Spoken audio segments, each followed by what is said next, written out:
What happens next? Hey, welcome back, ScreenCrush. I'm Ryan Airy, and these are all the Easter eggs, references, and little things you might have missed in the exclusive trailers that we got at Marvel's D23 presentation, footage that was not released to the public. This exclusive footage includes scenes from Daredevil Born Again, Ironheart, Captain America Brave New World, and the Fantastic Four. Okay, to start, let's talk about the long-gestating Ironheart. In the comics, just like in Wakanda Forever, Riri Williams is from the south side of Chicago, and she grew up poor. But she was extremely gifted, categorized as a super genius when she was just 5 years old. Now remember, this is Marvel Comics, where there is a super genius running around everywhere, so there was an actual protocol in place for kids like her. Her doctor told Riri's mom and stepdad that they had to show her the good side of humanity so she didn't become introverted and turn into a supervillain. Like most heroes, she has a tragic backstory when her best friend and stepdad were killed by a drive-by shooting when she was just a kid, and she watched it happen. And when she was just 15 years old, she got a full-ride scholarship to MIT, the alma mater of her hero, Tony Stark. When she was at MIT, she built her own reverse-engine Iron Man suit using spare parts and whatever she could steal from MIT. And the result was like what you see in the movie, a kind of janky but functional Iron Man suit. Campus police try to arrest her, and then she flies away, and then she comes to the attention of Tony Stark. He starts to mentor her just in time for Civil War II to break out, and that conflict left Tony in a coma. So Tony created an AI of himself to mentor Riri as she filled in for him as Iron Man, and she eventually renamed herself Ironheart. During this time, she gets close to Pepper Potts and Mary Jane Watson, who are running Stark Industries with the help of Tony's AI Friday. And that brings us to our first exclusive look at the footage from a show that has been in the can for a long time now. In the can? Yeah, like it's been shot, edited, and completed for years. The trailer opened with shots of Riri and Shuri from Wakanda Forever. We hear someone mention how Riri isn't MIT's first genius, a reference to Tony Stark. On this whiteboard, we can see Iron Suit plus artificial intelligence. Another Iron Man reference, of course, but perhaps even a reference to Riri getting a Tony Stark AI for her Iron Suit, just like in the comics. After all, the MCU Tony always did have a trusty AI like Jarvis and Friday. Wake up, Daddy's home. Welcome home, sir. And I mean, hey, Robert Downey Jr. is back in the MCU now playing Dr. Doom, so maybe for a couple million, they can get him into a sound booth to deliver a few quips as an AI. You know, I've always collected comics, like ever since I could read, and I always collected both Marvel and DC. But I gravitated a little bit more toward Marvel, especially the X-Men, because the characters were all haunted by some kind of trauma. I always felt like Marvel heroes were real people. I was a lonely kid, but so was Spider-Man. I felt like an outcast in school, but so were the X-Men. And a lot of those problems that made me identify with these characters never really went away when I hit adulthood. Over the years, I've continued to struggle with my mental health. And you guys know, I've been very open about this on the channel. I've had really dark times when I hated myself, I hated living, and periods when I had these crippling panic attacks. Like lately, I have had a lot of personal and professional stress, but thanks to therapy, I've been able to identify why I'm feeling this way and what are my emotional triggers. Oh, you're in therapy? I sure am. I talked to my therapist through BetterHelp, the sponsor of this video. My therapist helps me to understand the core of my anxiety and to become a more well-rounded person. I don't know where I would be in my life if it weren't for therapy. And I'm sure a lot of you have gone through similar hard times. Maybe you're depressed or anxious, or you just don't understand why you feel the way you do. And that is why I'm telling you, if you are dealing with events like those, therapy can help. In my very first therapy session, my therapist unlocked some things about myself that I never knew before. And now with this new information, I'm able to see my life through a new lens and have greater control of my emotions and how I feel. BetterHelp makes it easy to connect you with a licensed therapist who is trained to listen and give you helpful, unbiased advice. To start, use our link in the description and answer a few questions so BetterHelp can match you with a professional. You can have your sessions from your phone, computer, phone call, video chat, or messaging, however you feel most comfortable. You'll be matched to a therapist usually within 48 hours so you can get started fast. So let BetterHelp connect you to a therapist who can support you all from the comfort of your own home. Visit betterhelp.com/ScreenCrush or choose ScreenCrush during sign up to receive a special discount on your first month. I am so glad I did this. It has made a real difference in my life. Now, back to what I was saying. We also get the return of this guy from Captain America Civil War when Tony was giving his presentation at MIT. Got this killer idea for a self-cooking hot dog, basically chemical detonator. Restrooms this way, yeah? After being expelled from MIT, Riri has joined forces with the bad guy called the Hood. We can even see his red cloak hanging here. Now, we also got some hints of the character's connection to demonic entities in this shot of his back. Now, in the comics, during the first Civil War, the Hood was a criminal who basically gathered up all the other criminals and tried to unite them under one organization. organization. Interestingly enough, this demonic entity that I'm hinting about could be the actual Mephisto, but now he's being played by Borat himself, Sacha Baron Cohen. Now, I know we had a lot of fun guessing about Mephisto during WandaVision, but this is actually a confirmed thing. We actually think he is playing Mephisto in this show. We also see a glimpse of young Han Solo himself, Alden Ehrenreich, and he's playing a comic character called Joe McGillicuddy. Here on Riri's dorm door, we can see a sticker that says Langs, which is probably a reference to Scott Lang, aka Ant-Man, but I couldn't make out what the sticker said underneath it. If you can, let me know down in the comments below. Tell me. And guys, I'm really hoping that despite this show being made during a time when MCU shows were maybe a little more miss than hit, Brother, what's that? then maybe it's going to be a hit. I mean, I am excited to see it. Next, we moved on from Disney Plus series to the upcoming MCU movie, starting with Captain America Brave New World. So, Brave New World is of course the fourth installment of the Captain America film franchise, but this time it features Anthony Mackie's Sam Wilson, formerly the Falcon, as the new Captain America. At the end of Avengers Endgame, an elderly time-traveling Steve Rogers gives his shield to Sam Wilson along with the mantle of Captain America. How does it feel? Like it's someone else's. It isn't. Then the series Falcon and the Winter Soldier follows up with Sam's journey to becoming Captain America, and we temporarily see another guy, John Walker, take up the shield. But come the end of that series, Sam Wilson reclaims the mantle and becomes the new Captain America. That's the Black Falcon there. Nah, that's Captain America. Former Secretary of State Thaddeus Thunderbolt Ross, now played by Harrison Ford, is the new President of the United States, and of course, the Red Hulk.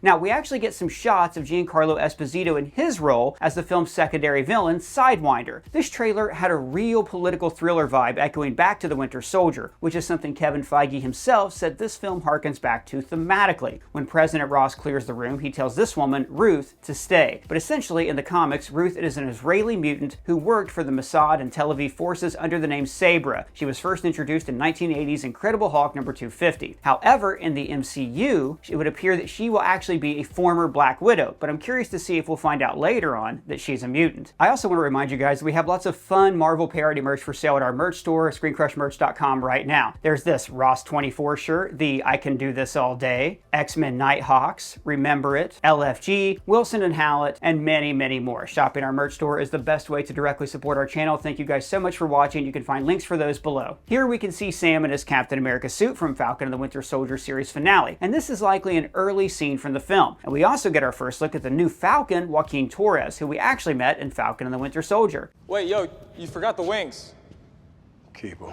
And then we got this awesome shot of President Ross turning into the Red Hulk and emerging from behind the presidential seal. The shot was so freaking cool, and I cannot wait to see this in action. The villain of this movie is Tim Blake Nelson's The Leader, who was teased in The Incredible Hulk. Now, I think because he experimented with Banner's blood in that movie, that he is going to turn Ross into the Red Hulk involuntarily as part of an experiment that he is conducting to maybe fill up the world full of Hulks to maintain like global world peace. And then we get a short piece from the cast of the Fantastic Four, and in this video, Joseph Quinn, who plays the Human Torch, is wearing his actual costume, and it has this classic look from the comics and the animated series, white accents and all. Now, there's some controversy over this suit. People were comparing it to the Johnny Storm suit from the 2000s movie, saying it's a downgrade because it looks like pajamas, but guys, this is a retro suit. It's the 60s. It's supposed to look a little bit like this. But also, I want to point out that Ben Grimm is also in this shot, and he is not orange and rocky at all. Those effects on him look terrible. He just looks like a normal guy. Now, they also showed a trailer for Agatha All Along, and this was the only trailer that they released to the public. But to be honest, there wasn't a ton of new stuff in it compared to the first trailer, which we did a thorough breakdown of, so feel free to check that out. Basically, it was revealed that Aubrey Possett's character is the villain of the series, and that Agatha, in trying to break out of Westview and reclaim her power, awakens her on the Witch's Road. But one thing I will mention is that we saw the Green Wicked Witch of the West, which I thought was pretty damn cool. Alright guys, so now let's talk about Daredevil Born Again. Charlie Cox, of course, originally played the Man Without Fear in the MCU-adjacent Netflix series, and then he returned years later, reprising the role of really good lawyer Matt Murdock in Spider-Man No Way Home, as well as in She-Hulk. How did you just do that? I'm a really good lawyer. Now, the original plan was for this series to have not much, if any, connections to that original series. But after rewrites and a production halt during the strikes last summer, Kevin Feige personally stepped in and reworked the entire series to be an actual continuation of the original series. And the Marvel Netflix shows have now been officially canonized into the MCU and can be found on Disney+.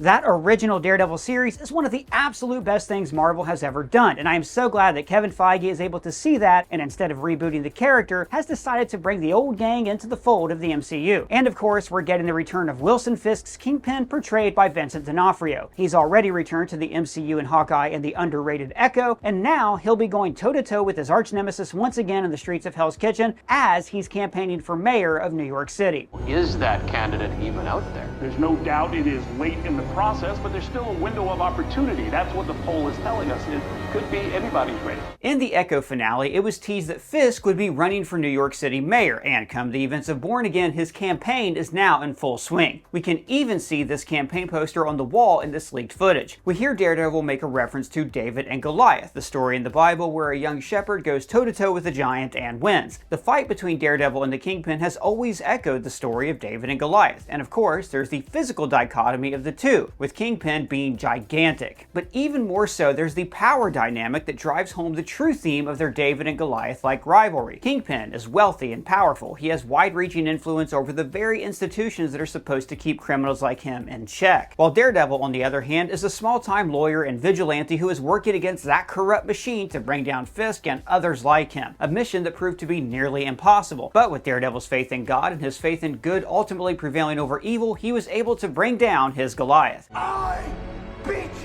In this footage, we also see the return of Frank Castle, aka the Punisher, being once again portrayed by Jon Bernthal. Now, Bernthal played the Punisher in season 2 of Daredevil and went on to have 2 successful seasons of his own. I am so glad that Marvel is embracing this old Netflix shows and bringing back Bernthal's Punisher because he is freaking awesome. In this shot, we see 5 different Daredevil cows. We see the yellow one from She-Hulk, which was inspired by Daredevil's original costume in the comics. We see this black cow, a reference to the black suit we've seen Daredevil don several times in the comics, and we may have this white mask that could be a reference to the Hand of God Daredevil costume, a costume we also saw him wear to fight Wolverine in the comics. We also saw the return of Kingpin's beloved, Vanessa. That was beautiful.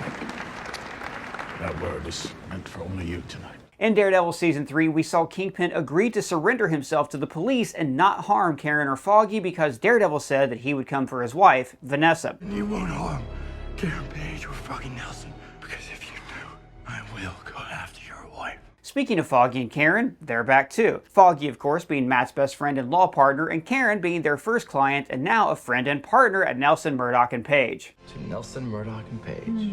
Now, these three were really the heart of the original series, and I think it would have felt weird for them to not be included in this new show. So I'm glad Feige opted to bring them back despite originally planning for the show to be a bit of a reboot. We also got our first look at one of the series' new villains, Muse. Now, Muse first appeared in the 2016 issue of Daredevil number 11, and he has the ability to mess with Daredevil's senses, making him quite the formidable foe. We also saw the return of Poindexter's Bullseye from Season 3. Who are you? I'm Daredevil. And you'll remember Season 3 ended with Poindexter getting surgery on his spine. This could be hinting that he's going to get an adamantium spine like he has in the comics. And we also got our first look at the Marvel Comics character, White Tiger. We actually heard White Tiger referenced nearly a decade ago in Season 1 of Jessica Jones. I'm giving you the name of a top-notch private investigator, Angela Del Toro. But in Born Again, it would appear that we're getting Angela Del Toro's Uncle Hector as the White Tiger. We also got an appearance from Ms. Marvel's dad, Yusuf Khan, perhaps setting things up for a Marvel TV crossover. And the trailer ends with Matt Murdock and Wilson Fisk sitting across from each other at a diner, mirroring this scene from Season 2. Matt threatens Fisk, and Fisk makes a reference to Matt's dark half, and we see Matt smile as the trailer fades into him having fits of rage, hinting that we are about to see a very, very dark side of Daredevil, perhaps darker than we ever saw in the original Netflix show, which is interesting considering this show was originally going to be a much lighter take on the character. However, during the writer's strike, Marvel saw the footage that they had shot of the first 2 episodes, where Daredevil, by the way, didn't even appear in costume until episode 3, and they decided that this wasn't the right take for the characters. They decided to take the character back to his roots, to the original darker Netflix series, and I am so excited for this show, you guys. So let us know what you thought of all the Marvel reveals down in the comments below or at me on Twitter, and if it's your first time here, please subscribe and smash that bell for alerts. For ScreenCrush, I'm Ryan Airy.